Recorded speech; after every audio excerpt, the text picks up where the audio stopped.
एक बार फिर से आप अपना नाम बताइए। जी, सब इंस्पेक्टर मुकेश शर्मा बोल रहा हूँ, थाना पड़ाव ग्वालियर से। देखो मुकेश जी, जी। आप मुझे जानते हैं, पहले कभी मुझसे मिले हैं क्या? नहीं, पहले नहीं मिला सर। कभी। कब नौकरी में आए हैं आप? मैं एक्चुअली सर पहले आर्मी में रहा 15 साल। ओके। आर्मी से रिटायर होके 2016 में पुलिस ज्वाइन किया है। तो 2016 में मैं DG home guard civil defence, DGP home guard था, और जी। इसके बाद फिर मैं डीजी पुलिस रिफॉर्म था, उसके पहले डीजीपी रेलवे था। जी सर। राइट। और जी। डीजी, जब मैं पुलिस रिफॉर्म था उस समय जी एक प्रस्ताव गवर्नमेंट ऑफ इंडिया को भेजा गया था। राइट। अच्छा सर। और वो एक कॉन्सेप्ट नोट था कि हम अपने देश को अपराध मुक्त कैसे कर सकते हैं, और ये सर। पूरा टेक्नोलॉजी ड्रिवन 5 सर्टेनिटीज के साथ वाला प्रोग्राम था, जी जिसमें गांव के गंवाड़ी की भी रिपोर्ट बिना थाने जाए, जो 5 तरीके का सपोर्ट सिस्टम है उसके माध्यम से वो रिपोर्ट लिखी जा सके। ठीक है ना। सर। क्राइम फ्री भारत का जो टेक्नो इंजन है वो पुलिस की इतनी मदद करेगा कि वो सर। ऐसे एविडेंस को कैप्चर कर पाएगा जो आज की पुलिस, हमारी जो पुलिस है, जो सोच नहीं सकती है, सर। उसको भी कैप्चर कर पाएगा। सर। और crime free Bharat K techno engine की मदद से 15 दिन में जी। हर प्रकरण में, मतलब जी 12 घंटे से लेके 15 दिन के अंदर चार्जशीट जो है वो न्यायालय में पेश कर दी जाए। फिर इसकी सर। जो तीसरी सर्टेनिटी थी उसके तहत जी बिना कोर्ट जाए एक video based trial system develop किया गया था, जिसमें सर। किसी को कोर्ट नहीं जाना होगा।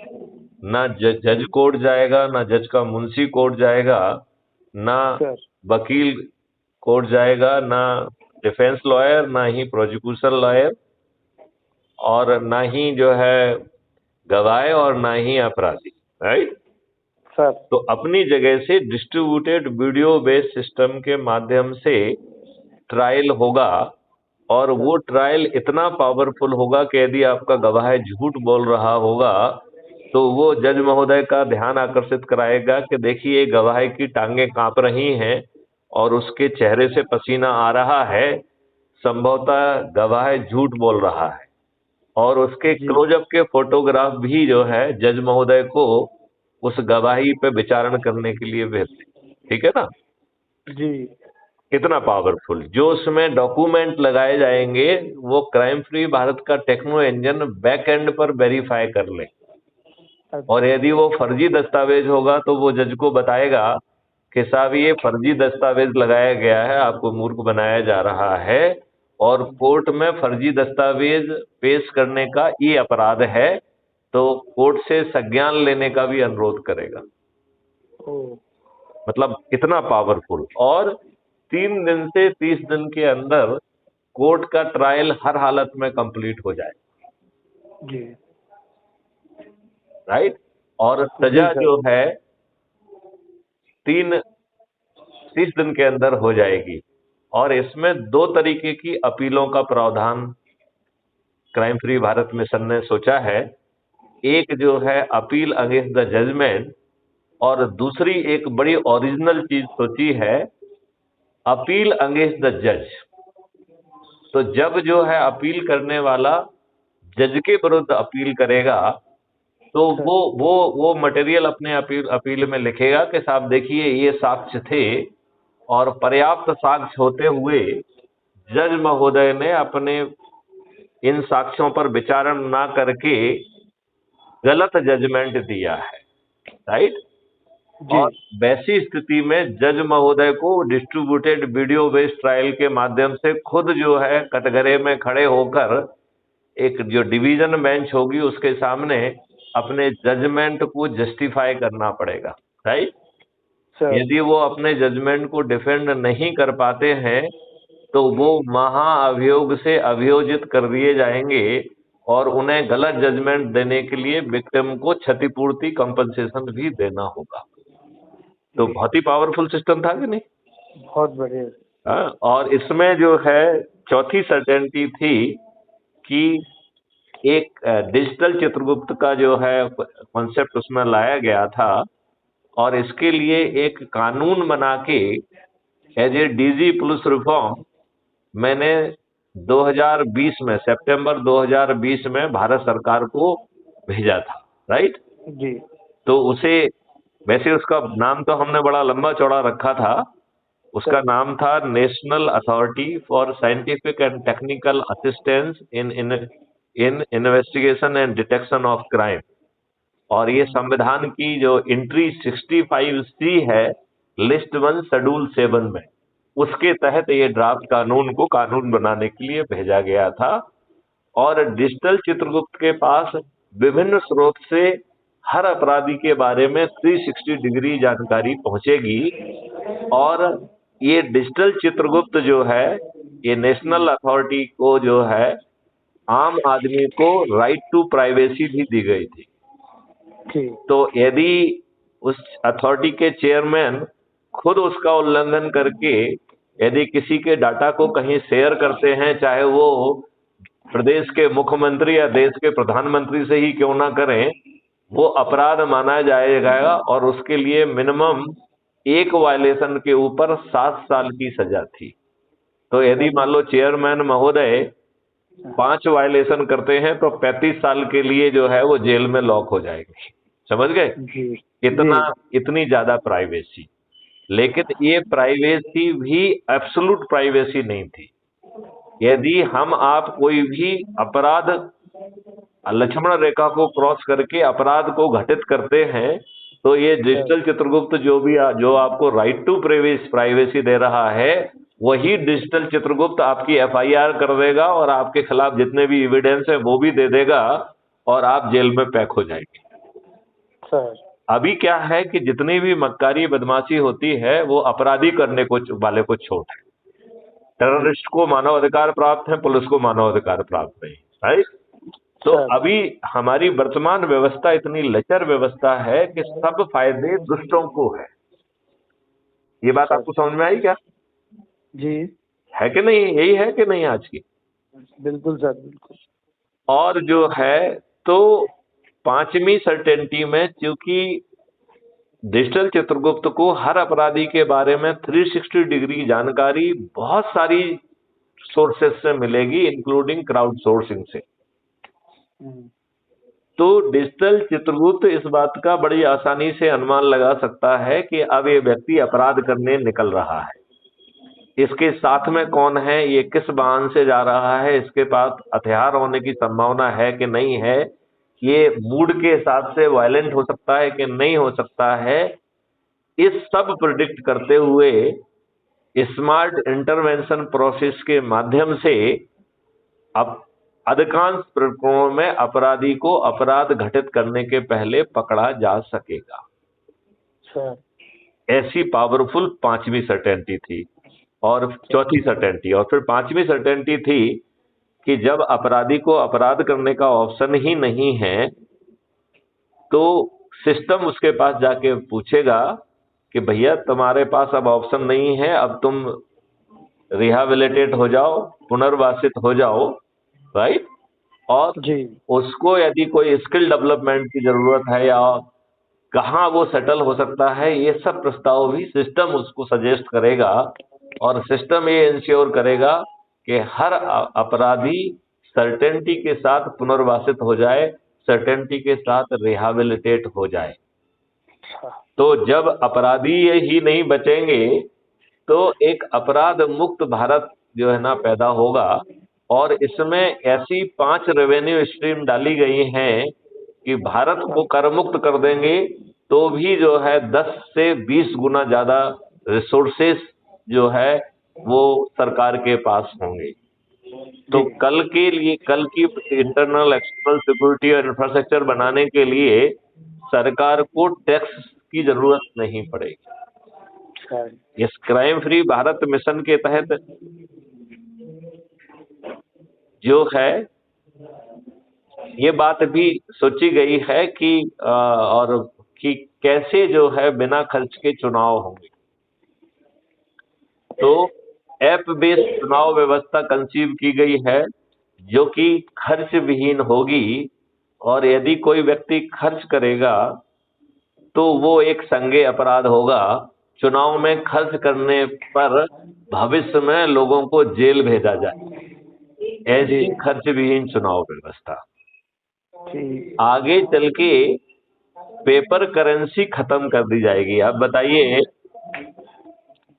पेपर करेंसी यदि खत्म हो जाएगी तो फिर कोई भ्रष्टाचार संभव है क्या?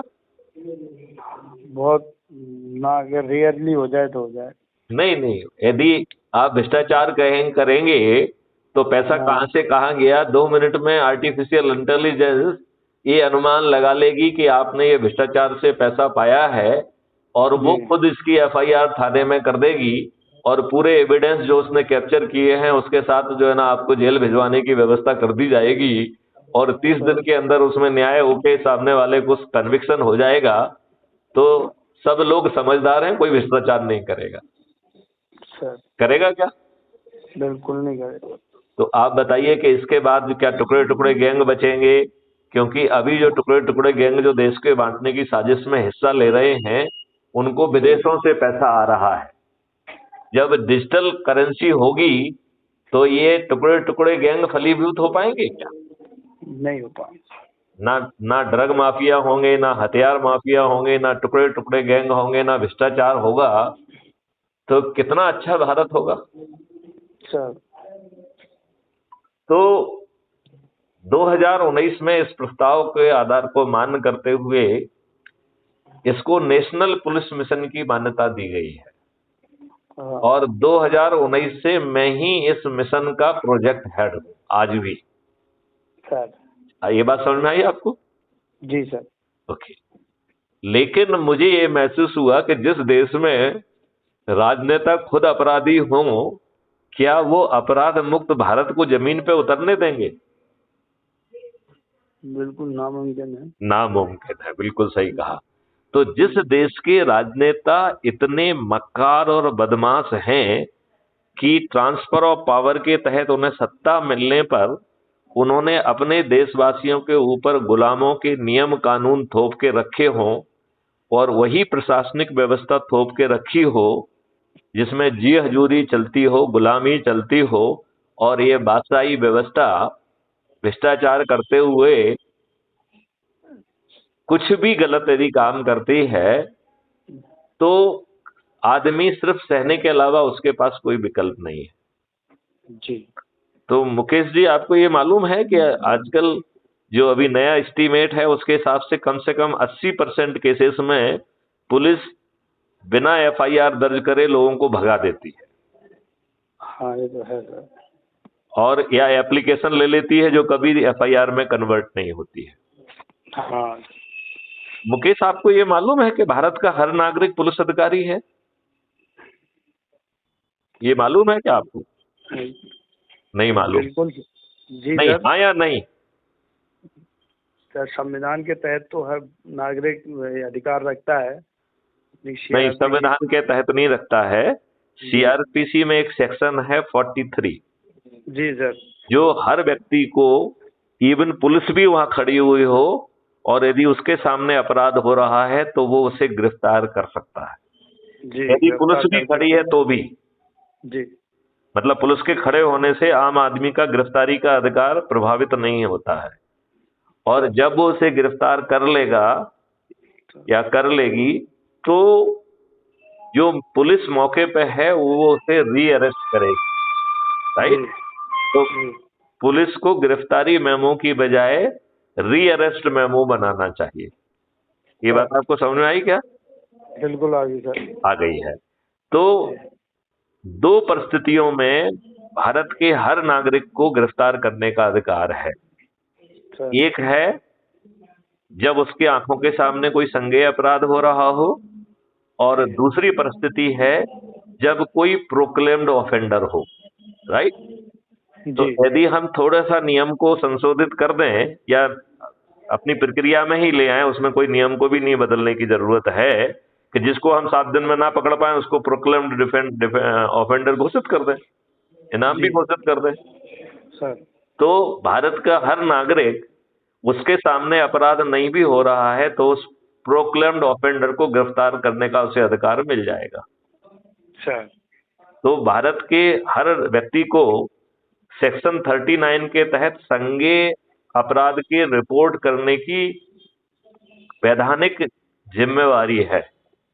यदि भारत का नागरिक जो है यदि अपनी इस जिम्मेवारी का निर्वहन नहीं करता है तो सेक्शन 39 के तहत उसे जेल भेजा जा सकता है।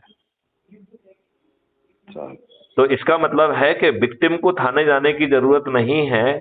जिस किसी के भी संज्ञान में वो संज्ञेय अपराध आ गया हो तो वो व्यक्ति भी पुलिस को रिपोर्ट कर सकता है 39 CRPC के तहत। सर और पुलिस से वो अभी जो वो भीख मांगता है ना कि हमारी FIR दर्ज कर लो, उसे कोई भीख मांगने की जरूरत नहीं है।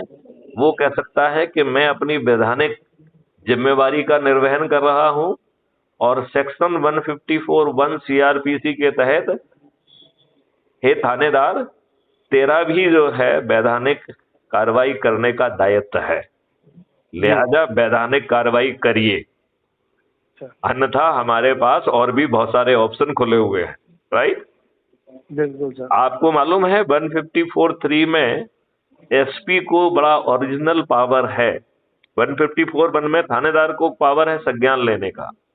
154(3) में यदि थानेदार संज्ञान ना ले तो SP संज्ञान ले सकता है, SP इन्वेस्टिगेट कर सकता है और SP को यदि खुद समय नहीं है तो उसे उस लाइन ऑफ हायरार्की में अपनी बात भेजने की जरूरत नहीं है। वो अपने किसी भी अधीनस्थ को यदि जांच सौंप दे देगा तो उसके तहत जो है उस अधीनस्थ को इस पर्टिकुलर केस में थाना प्रभारी के समस्त अधिकार प्राप्त हो जाएंगे। इसका मतलब है कि यदि मान लो SP ने एक हवलदार को वो जांच सौंप दी तो वो हवलदार उस केस के लिए थानेदार की समस्त ताकतें प्राप्त कर लेगा। ये बात समझ में आई क्या आपको? सर। तो वो अपने सिग्नेचर से चालान पुटअप कर सकता है।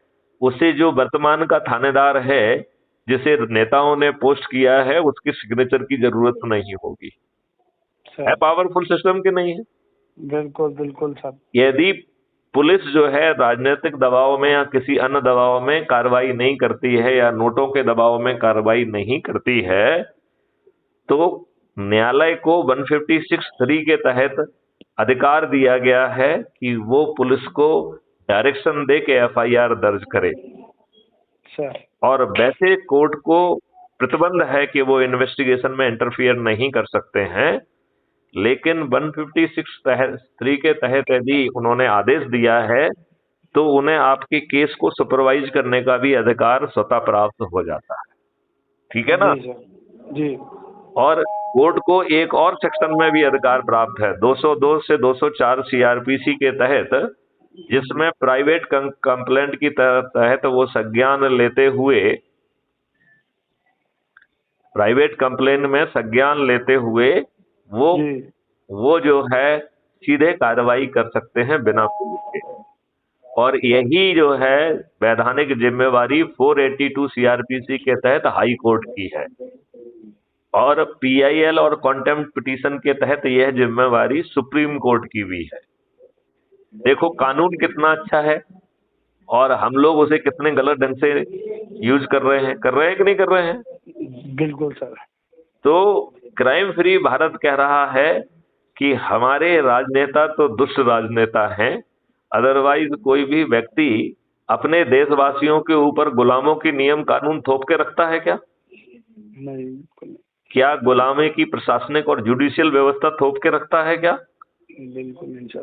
तो ये राजनेता तो कायदे से राजनेता कहलाने लायक ही नहीं है, क्योंकि ये शुद्ध दुष्ट व्यक्ति है। देखिए, ये राजनेता अपने कार्यकर्ताओं के कारण राजनेता बने हैं कि नहीं बने हैं? बिल्कुल सर। तो किसी न किसी कार्यकर्ता ने इनके लिए लाठियां खाई हैं, जुलूस निकाले हैं, धरने दिए हैं, इनके आम सभाओं के लिए भीड़ इकट्ठी की है, इनकी पोलिंग बूथ पे ड्यूटी दी है और लोगों को वोट देने के लिए घरों से बाहर निकाला है। ये दुष्ट राजनेता ऐसे कार्यकर्ताओं को भाड़े का टट्टू मानता है और उनको टिकट भी नहीं देता है। ये टिकट किनको देते हैं? दल बदलुओं को, जी बाहुबलियों को, अपराधियों को, अपने नेताओं के बच्चों को। जी आज हर नेता का बच्चा जो है, यदि वो मुख्यमंत्री का बच्चा है तो वो सीधे मुख्यमंत्री बनना चाहता है और उसके पिताश्री भी उसे सीधे मुख्यमंत्री बनाने का ही जो है ना सोच के और रणनीति चलाते हैं कि नहीं चलाते जी हैं? जी तो खुद राजनेता अनपढ़ गवार कायदे से उन्हें हमारा राजनेता क्यों होना चाहिए? आप अपने तरफ जो राजनेता देखो, चारों तरफ एमएलए एमपीज को देखो, कितने लोग आपको लगते हैं कि वो योग्य हैं और उन्हें आपका राजनेता होना चाहिए था? कुछ बहुत ना के बराबर है। ना के बराबर है। तो फिर ये राजनेता हमारे क्यों हैं? और तीन तीन चार चार बार जो है विधायक, सांसद, मंत्री और मुख्यमंत्री क्यों है? जी बात समझ रहे हो कि नहीं समझ रहे हो? बिल्कुल सर, तो बिल्कुल। क्राइम फ्री भारत ने एक पूरा मॉडल बनाया है जिसमें हर कोई जुड़ सकता है, हर साथी व्यक्ति जुड़ सकता है, क्योंकि उसमें कोई कंडक्ट रूल का वायलेशन नहीं है। क्राइम फ्री भारत मिशन कोई पॉलिटिकल मिशन नहीं है, ये कोई पॉलिटिकल पार्टी नहीं है, राइट? अच्छा। और ये पूरी प्रक्रिया में जो मॉडल बनाया गया है, ना तो किसी कानून का उल्लंघन हो रहा है, ना ही जी किसी कंडक्ट रूल का वायलेशन हो रहा है, ना किसी का जो है घेराव करना है, ना कोई जुलूस निकालना है, ना किसी को पिटीशन देना है, ना दिल्ली जाना है। और इसके बावजूद भी यदि लोग बाग जो है शुद्ध देशभक्त होते हुए देश हित में यदि जुड़ते हैं, तो 2024 में के जनरल चुनाव में सभी राजनेता पराजित हों, जी। पूरे 543 के 543। अच्छा। और इसके लिए एक चंद्रगुप्त की व्यवस्था की गई है। तो अच्छा। आगे की बात जो है अभी मैं आपको नहीं समझाऊंगा। मैं अच्छा। आपसे कहूंगा कि आप जो है crime free Bharat YouTube channel को देखिए और उसको सब्सक्राइब करिए, और उसके ढेर सारे वीडियोज हैं, उसमें बहुत सारे कॉन्सेप्ट बड़े बारीकी से समझाए गए। तो उसको आप सुनेंगे तो आपको मालूम पड़ पाएगा कि आप चंद्रगुप्त कैसे बनेंगे, आप जो है कैसे जो है ऊर्जाकृत होंगे, कैसे संकल्पित होंगे, कैसे शपथकृत होंगे। तो मैं आपसे अनुरोध करूंगा कि आप अच्छा। जो है इसको समझिए, सोचिए, मनन करिए, और अपने देश के लिए अब जो है समय आ गया है। इन राजनेताओं के पाप का घड़ा बच चुका है। अब सभी राजनीतिक पार्टियों के सभी राजनेता पराजित होंगे। जी सर। कैसा लगा? बहुत बढ़िया सर, बहुत। बिल्कुल। सटीक है ना? बिल्कुल सर।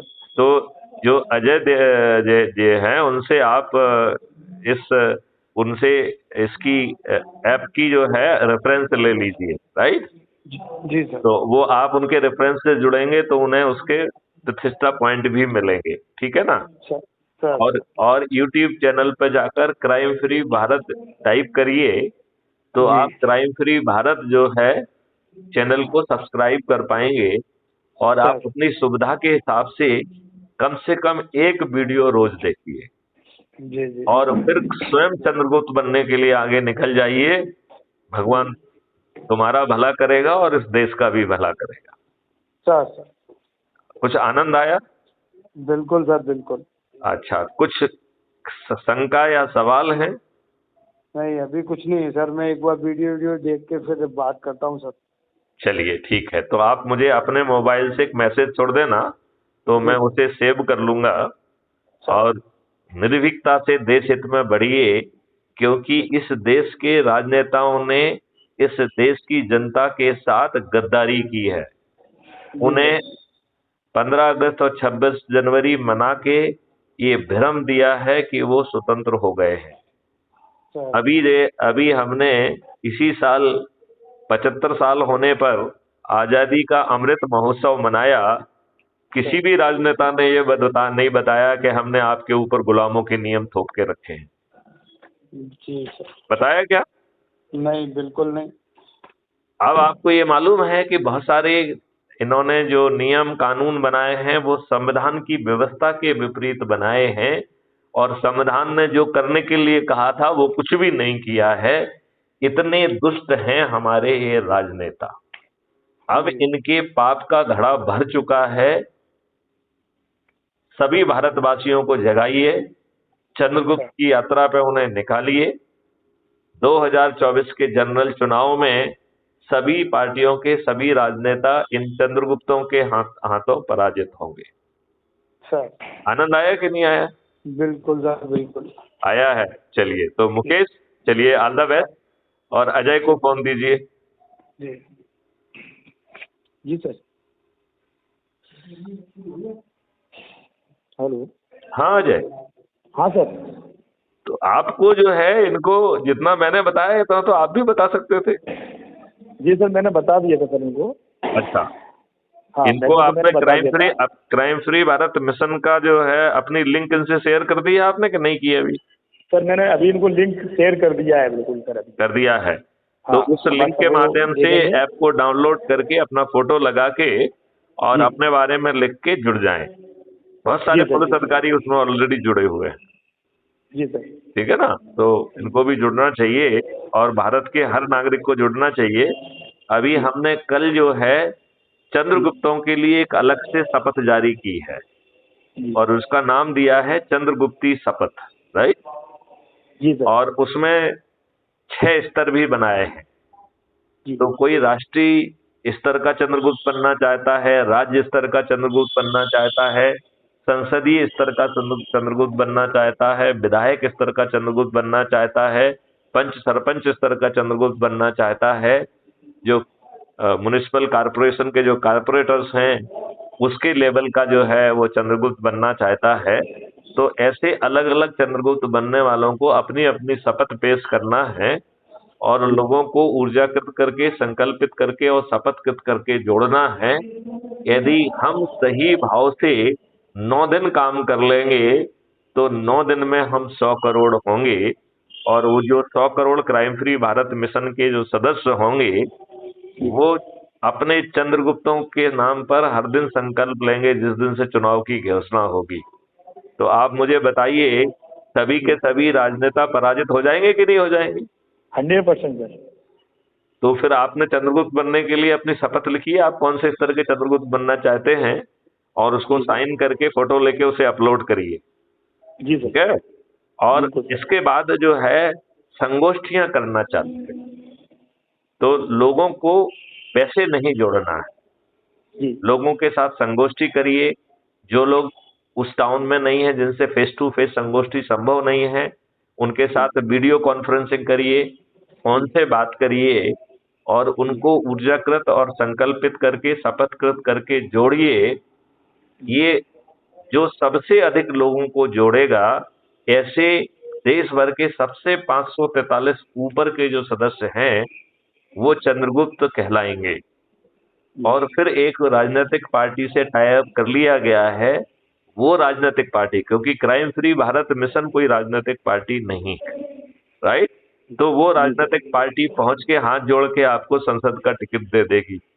तो आप क्राइम फ्री भारत से बिना 5 पैसे खर्च किए जुड़ गए, आप जी चंद्रगुप्त की यात्रा पर भी बिना 5 पैसे खर्च किए जो है ना आप चले गए, चंद्रगुप्त जी भी बिना 5 पैसे खर्च किए जो है आप बन जाएंगे और जी फिर संसद का टिकट भी बिना 5 पैसे खर्च किए हुए मिल जाएगा।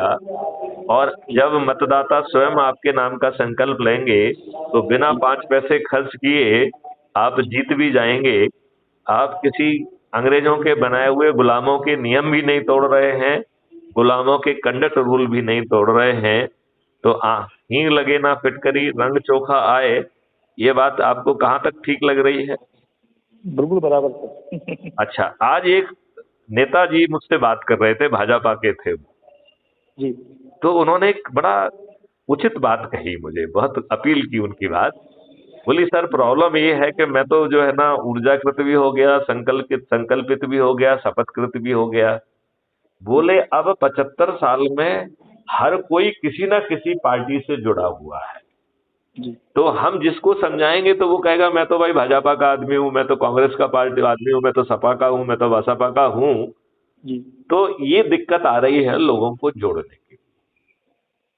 तो मैंने कहा कि आप हमारे वीडियो ध्यान से नहीं सुनते हो, ठीक है ना। जी बराबर। हमने सभी राजनीतिक पार्टियों के सभी कार्यकर्ताओं से कहा है कि आपके साथ धोखाधड़ी हो रही है, राइट। जी तो आप क्राइम फ्री भारत मिशन से जुड़ जाइए। आपको अपनी पॉलिटिकल पार्टी छोड़ने की जरूरत नहीं है। जिस निष्ठा से, जिस धैर्य से आप काम कर रहे हैं, उसी निष्ठा और उसी धैर्य से अपनी पॉलिटिकल पार्टी का काम, राइट। जी राइट। एक आध घंटा निकाल के क्राइम फ्री भारत मिशन से लोगों को जोड़ने का जो संकल्प आपने लिया है उसे करते जाइए, राइट। जी सर, बराबर बराबर सर। अब जो है, यदि आपकी राजनीतिक पार्टी, वैसे तो वो आपके साथ विश्वासघात करके धोखा देके आपको कुछ देने वाली है नहीं, ज्यादा से ज्यादा 1,500 रुपए देके आपको भाड़े का टट्टू मान के आपसे पोलिंग बूथ पे ड्यूटी करा लेगी, जो है आपके जो है आम सभाओं में ड्यूटी करा लेगी। जी क्योंकि वो आपको कुछ मानती ही नहीं है, वो आपको भाड़े का टट्टू मानती है, ठीक है ना। बराबर। तो इसके बाद भी यदि वो आपको टिकट दे दे तो आप उससे लड़ लीजिए, यदि आपको अच्छा लगता है कि हमें सब जो है ना भाजपा ने दिया, कांग्रेस ने दिया है। लेकिन यदि आपको आपकी पार्टी विश्वासघात करती है तो क्राइम फ्री भारत मिशन से जुड़कर यदि आपने अपने आप को चंद्रगुप्त बना लिया तो यहाँ बिना 5 पैसे खर्च किए आपको टिकट भी मिल जाएगा और आप जीत भी जाएंगे। जी तो आपके हाथों में तो वो सब कुछ आपके हाथों में ही है। आप जो है बराबर। उस जिस निष्ठा से, जिस पार्टी से जुड़े हैं, उसी निष्ठा से जुड़े रहिए। यदि सर पार्टी मैं आप यदि ये पार्टी कहना चाह आपने, रहा हूँ। सुनो मेरी बात ध्यान से, यदि जी पार्टी जी आपको किसी दल बदलू को टिकट दे देती है तो पहले जो आप जिस पार्टी के, उसको आप दल बदलू को भी उसी श्रद्धा से आप दरियां बिछाइए, उसी तरीके से टेंट लगाइए, उसी तरीके से होर्डिंग लगाइए, जिसमें आपको खुशी मिलती है वो करिए आप, मुझे कोई दिक्कत नहीं है, ठीक है ना। जी सर। जी लेकिन यदि आप अपनी एनर्जी का एक छोटा हिस्सा भी चंद्रगुप्त बनने में लगा देंगे तो आपका कल्याण हो जाएगा। और कम से कम आपके पास ऑप्शन रहेगा कि जो यदि वो आपकी पार्टी आपके साथ विश्वासघात करे तो कम से कम आपके पास एक ऑप्शन तो हाथ में रहे। तो जी सर। अजय, कैसी लगी आपको ये बात? बहुत बढ़िया लगी सर जी। अच्छा, दूसरी बात फिर उन्होंने कहा कि साहब कुछ लोग बहुत विद्वान हैं, वो तो मानते ही नहीं है, ऐसा है वैसा कहते हैं। तो जी हमने कहा कि हमारे देश में विद्वानों की सबसे बड़ी समस्या है, जी क्योंकि ये विद्वान होते हुए भी खुदगर्ज हैं, स्वार्थी हैं, अपने छोटी सी ट्रांसफर पोस्टिंग के लिए इन राजनेताओं के चरण सेवक बने हैं और रिटायरमेंट के बाद थोड़ा बहुत कोई बेनिफिट मिल जाएगा इस आशा से चरण सेवक बने हुए हैं। ये सिर्फ अपने लाभ के लिए जीने वाले प्राणी हैं। ये इतने दुष्ट प्राणी हैं कि आप जनता पर जो है गुलामों के नियम कानून थोपे रहे। तो किसी एक विद्वान ने बताया क्या कि आपके ऊपर गुलामों के नियम कानून थोपे हुए हैं? जब आपके प्रथम दुष्ट जो है ना शिक्षा मंत्री ने जानबूझ के आपका इतिहास बदल दिया, आज जो इतिहास आप पढ़ रहे हैं वो आधा सत्य है, आधा झूठ है, या आधा सत्य छिपा लिया गया है। किसी विद्वान ने, दुष्ट विद्वान ने बताया क्या कि आपका इतिहास बदल दिया गया? बिल्कुल नहीं बताया सर। क्या? बिल्कुल नहीं। आप ये बताइए, संविधान की व्यवस्था का पालन ना करते हुए और उसका उल्लंघन करते हुए नियम कानून बनाए गए, इन विद्वानों ने बताया पब्लिक को कि इन दुष्ट लोगों ने संविधान का उल्लंघन करते हुए नियम कानून बना दिए हैं? बिल्कुल बिल्कुल सर, बिल्कुल ये आर्टिकल तो। 35A आपके संविधान में प्रेसिडेंट के नोटिफिकेशन से घुसेड़ दिया। इस देश के संविधान ने राष्ट्रपति को ये अधिकार ही नहीं दिया है कि वो जो है किसी चीज को संविधान में डाल दे। संविधान में कोई चीज डालने के लिए जो आर्टिकल 365 है उसका पालन करते हुए हमें संविधान का संशोधन करना पड़ेगा। तो बराबर। फिर हमारे पूजनीय जवाहरलाल नेहरू जी ने किस दुष्टता के बस राजेंद्र प्रसाद जी के ऊपर दबाव बनाकर आर्टिकल 35A बैकडोर से घुसेड़ दिया। और आपकी जम्मू एंड कश्मीर की प्रॉब्लम आर्टिकल 370 की नहीं है। जम्मू एंड कश्मीर की प्रॉब्लम 35A की थी। और हम तो ये कह रहे हैं माननीय नरेंद्र मोदी ने आर्टिकल 35A हटा दिया। क्या उन्होंने देश की जनता को बताया था कि जवाहरलाल नेहरू ने ये संविधान की व्यवस्था का बिना पालन किए असंवैधानिक तरीके से संविधान में डाल दिया? तो हमारे राजनेता कैसे हैं और हमारे विद्वान कैसे हैं? अब अजय, आपको एक चीज और मालूम है क्या? 2014 में एक पिटीशन PIL जो है वो सुप्रीम कोर्ट में लगाई थी कुछ लोगों ने, ठीक है ना? और उसका मजनून ये था कि आर्टिकल 35A संविधान के संशोधन की व्यवस्था बिना पार्लियामेंट में जाए संविधान में चोरी चोरी पीछे से असंवैधानिक तरीके से डाल दिया गया है, लिहाजा इसे असंवैधानिक घोषित किया जाए। अब आप ये बताइए, ये दूध पीता बच्चा भी बता देता कि नहीं कि ये असंवैधानिक है कि नहीं है? क्या बड़ा ज्ञानी होने की जरूरत है क्या? नहीं। अजय बताओ, ज्ञानी होने की जरूरत है क्या? बिल्कुल नहीं सर। तो फिर ये सुप्रीम कोर्ट में बैठे हुए विद्वान जजों को 2014 से 2019 के बीच में इतना ही समझ में नहीं आया, जो दूध पीते बच्चे को भी समझ में आ जाता। देश की सर है ना सिस्टम ही कुछ अलग तरीके से बदल के रख चुकी है ये लोग। तो ये फिर विद्वान अपने लिए हैं, अपने खुदगर्ज, अपने स्वार्थी लोग हैं। इन्हें लज्जा नहीं आती है कि जो है हर इवन शासकीय अधिकारियों को, IAS IPS को भी बाय एनुअल जो है बाय एनियल जो है LTC मिलती है, साल में 2 साल में एक बार। ये हमारे इन्होंने अपने उसमें बाय एनुअल लिख दिया है। आपको मालूम है जज लोग जो है हर 6 महीने में LTC पे जाते हैं शासन के खर्च पे, शासन की तरफ से। ये बताओ हम लोग कितने दुष्ट हैं कि आम आदमी की परवाह नहीं करते हैं और टेररिस्ट का प्रकरण जो है ना रात भर सुनते हैं, सुबह के 5 बजे तक सुनते हैं। तो हमारे विद्वान और लोग जो है सब दुष्ट और स्वार्थी और खुदगर्ज हैं। ये सब आप कमेंट से कहां तक इत्तेफाक रखते हैं? आप कहां तक सहमत हैं मेरी बात से? हेलो अजय, मेरी आवाज पहुंच रही है आप तक? हेलो,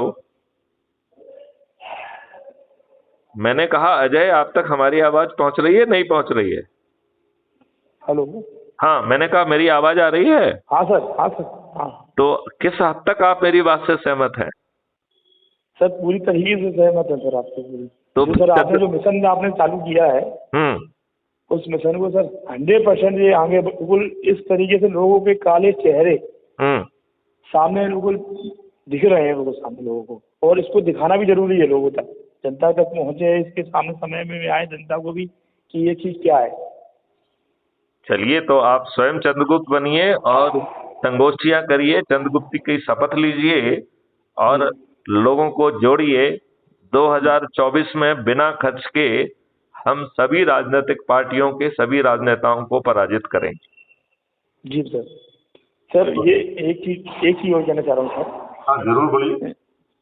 जी सर, जैसे कि अभी हम लोग लगातार लोगों को जोड़ते जा रहे हैं, हम लोग छोटा सा एक हम लोग कार्यक्रम कराना चाह रहे थे ग्वालियर के अंदर सर। आप करा लीजिए, आप मुझसे समय पूछ लीजिएगा, जिस समय मैं अवेलेबल हूँगा उस समय रख लीजिए, मैं आ जाऊँगा। जी सर, जी सर, मैं आपको सर पहले आपको बता दूंगा कि ये सर ये समय आप बता दीजिए। हाँ, तो मैं वो समय हम आपके लिए लॉक कर देंगे ना। जी सर, जी सर, जी सर, ठीक है ना? तो ओके सर। चलिए, तो क्या है, सभी थाने से भी मैं बुला लूंगा सभी लोगों को, तो अपने मेरे जो आप पुलिस पर आश्रित मत रहिए। देखो मेरी बात ध्यान से सुनो जी। पुलिस के बेचारे छोटे छोटे लोग अपना पेट पाल रहे हैं, राइट? उनको जो है ना जहां चाहा जाता वहां पटक दिया जाता है। क्राइम फ्री भारत मिशन का जो 21वां उद्देश्य जो ऑब्जेक्टिव है, लक्ष्य है, वो ये कह रहा है कि आगे चल के बॉस लोग जो है आपकी ACR नहीं लिखेंगे, आपकी पोस्टिंग जो है ये बॉस लोग भी नहीं करेंगे और राजनेता भी नहीं करेंगे, ट्रांसफर उद्योग बंद हो जाएगा।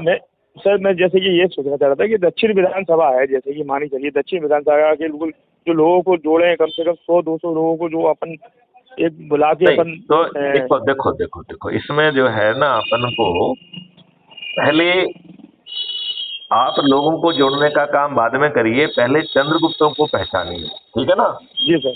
जी। तो वो किस लेवल के चंद्रगुप्त बनना चाहते हैं, आपको लगता है तो एक सूची बनाइए आप कि राष्ट्रीय स्तर का चंद्रगुप्त कौन बनना चाहेगा, क्योंकि जी। राष्ट्रीय स्तर के चंद्रगुप्त भी हजारों हो सकते हैं, मतलब उसकी संख्या में कोई वो नहीं है, ठीक है ना?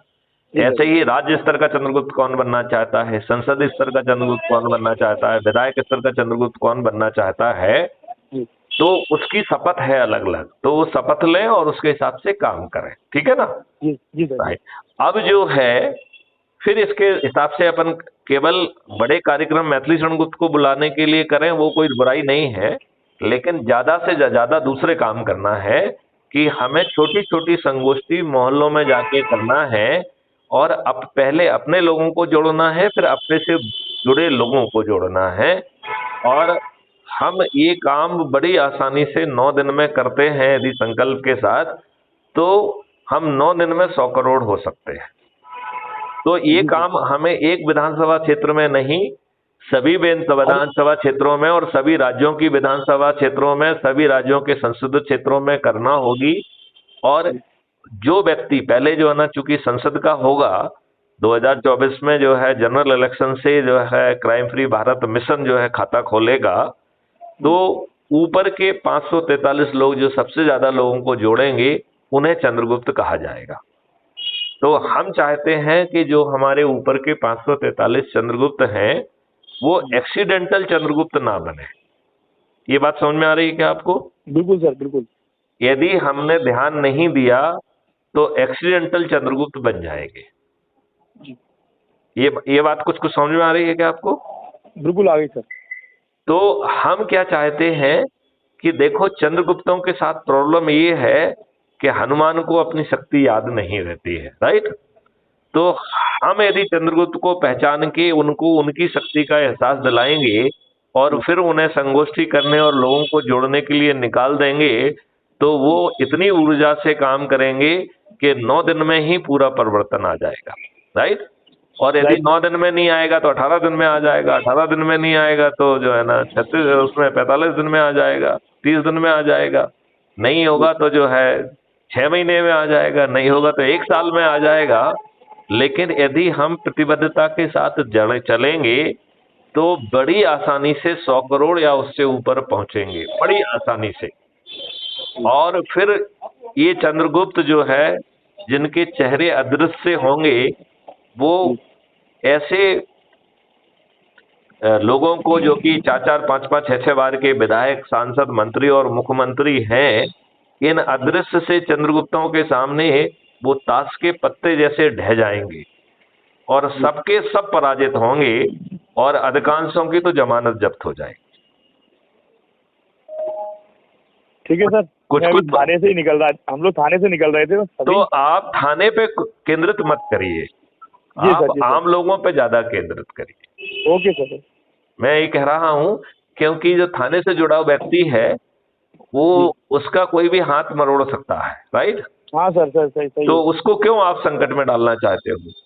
नहीं सर, उसको फेत में रखो, लेकिन उसको आगे मत करो, क्योंकि जो कहते हैं ना, खिसियानी बिल्ली खम्मा नोचती है, नहीं तो ये दूसरे लोग जो है ना इन विचारों को तंग करना चालू कर देंगे। हाँ, वो गड़बड़ हो जाएगा। सही कहा सर आपने। तो वो मत करो आप, राइट? क्योंकि आपने फोन पकड़ा दिया था तो मैंने बेचारे को इतना झिला दिया, लेकिन ऐसा आप मत करिए, ठीक है ना? नहीं सर, नहीं, बिल्कुल नहीं। हाँ, देखिए, मैं तो किसी को, आप आम जनता में चंद्रगुप्त खोजिए ना। जी सर। और जनता के बीच में रहेंगे ना कम से कम, तो वो सही रहेगा। हाँ। तो आप थाने और पुलिस के चक्कर में तो बिल्कुल भी मत पड़िए। सर ठीक है सर, मैं निकल रहा था सर, मैं थोड़ा सा मैं माफी मांगना चाह रहा हूँ सर। नहीं, आपको माफी मांगने की जरूरत नहीं है। वार्तालाप का समय खत्म हो चुका है और इस वार्तालाप को यहीं समाप्त करते हैं। जय हिंद, जय भारत, वंदे मातरम।